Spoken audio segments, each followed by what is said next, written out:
is called The Prince and the Dressmaker by Wang. The art style is so gorgeous. I love the story. It's so beautiful, and I don't want to give too much away, but let's see what the summary says. Prince Sebastian is looking for a bride, or rather his parents are looking for one for him, but he is too busy hiding his secret life from everyone. I will say that there are LGBTQ themes in this book. I don't want to give it away, but it is so good. So book number 3 is called Not That Bad. Dispatches from Rape Culture, edited by Roxane Gay. This is a very heavy book. You sort of need to be in the right environment to read it.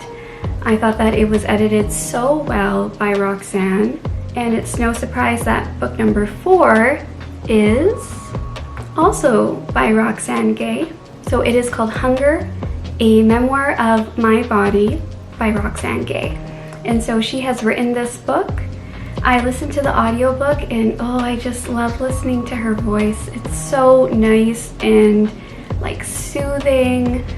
I thought this was such a good book and a good way of sort of explaining what it is like to try to protect yourself from your past and how hunger can help cope with that. Anyone who has had those sort of experiences in the past can definitely relate to this book. But Roxane is such a good storyteller. She writes different essays about her experiences with her food, her body, and others surrounding her. And I think that it provokes a very meaningful discussion of what it has been like for Roxane. So I love it. My book number 5 is called The Mermaid by Christina Henry. This is such a good book. It is not The Little Mermaid. It's a retelling, sort of The Little Mermaid. And oh my god, it is so good. Christina Henry is such a good writer.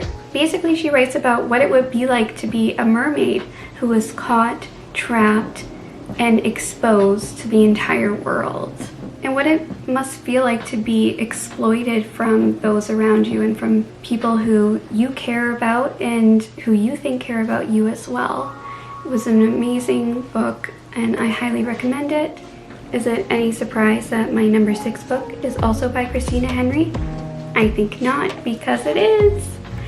It's called The Girl in Red by Christina Henry, and she just writes the best like retellings. So this is The Girl in Red by Christina Henry, and it's set in sort of like a post-apocalyptic world. One of the things that's so interesting to me about this book is that it sort of talks about what it would be like if there was some sort of infection that would cause everyone around you to become terminally ill and sick, and you don't have enough people, you don't have enough resources to help combat that. That would be insane. And that is something that she explores in her book, which I love so much. So book number 7 is called Gmorning, Gnight, Little Pep Talks for Me and You by Lin-Manuel Miranda, and Jonny Sun is the illustrator.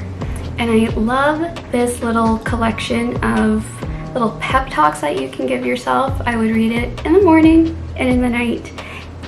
There are illustrations as well that are in this book, and it just makes it so motivational and adorable. So Good Morning, Good Night, Little Pep Talks for Me and You by Lin-Manuel Miranda and Jonny Sun, the illustrator. So book number 8 is called Women Talking by Miriam Toews, I want to say, Toews. This is a pretty intense book. It talks about a Mennonite community where around 8 Mennonite women come together to have a talk about what has been happening at the community related to attacks. It's pretty intense. The summary states, now that the women have learned they were in fact drugged and attacked by a group of men from their own community, they are determined to protect themselves and their daughters from future harm. So this is not the type of book that you read while trying to relax. It's a little bit intense. Again, it sort of requires to be in the right sort of mental space to be able to process this, but my gosh, it's such a good discussion piece. Book number 9 is called Speak, the graphic novel by Laurie Halse Anderson and Emily Carroll. Now, I thought that this was a new book, but this is actually from, I believe, 1999. So this was several years back. It is a story about a teenage girl who is trying to find her voice and courage in order to speak after a terrible event happens to her. I don't want to give too much away about this one, but the illustrations are so beautiful and they are so representative about what that character must be going through. I thought it was an absolutely beautifully written and illustrated book, and highly suggest that you read it. So apparently, I like to read a lot of intense, heavy books, but this last one is a thriller, and it's a little bit more fun.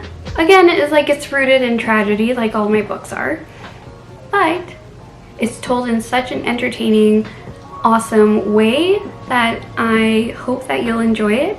So the summary that's on Goodreads is actually pretty good. It has 2 parts.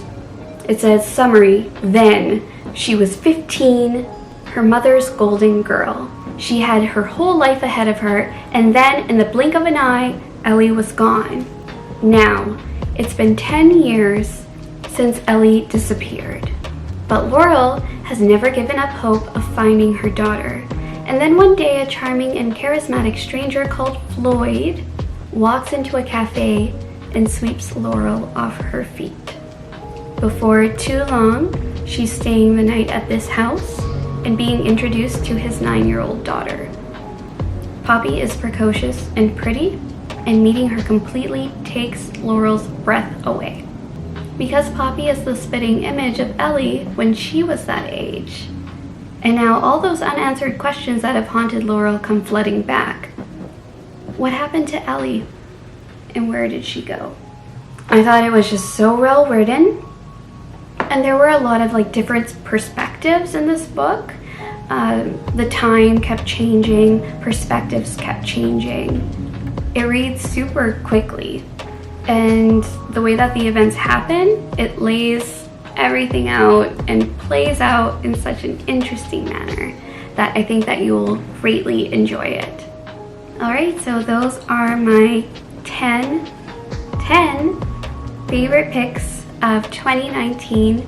In all, it was a very good reading year, and I'm so excited to hear your thoughts and also what were your favorite books of 2019. And she comes at the perfect time. Want to say bye? Oh, little. All right,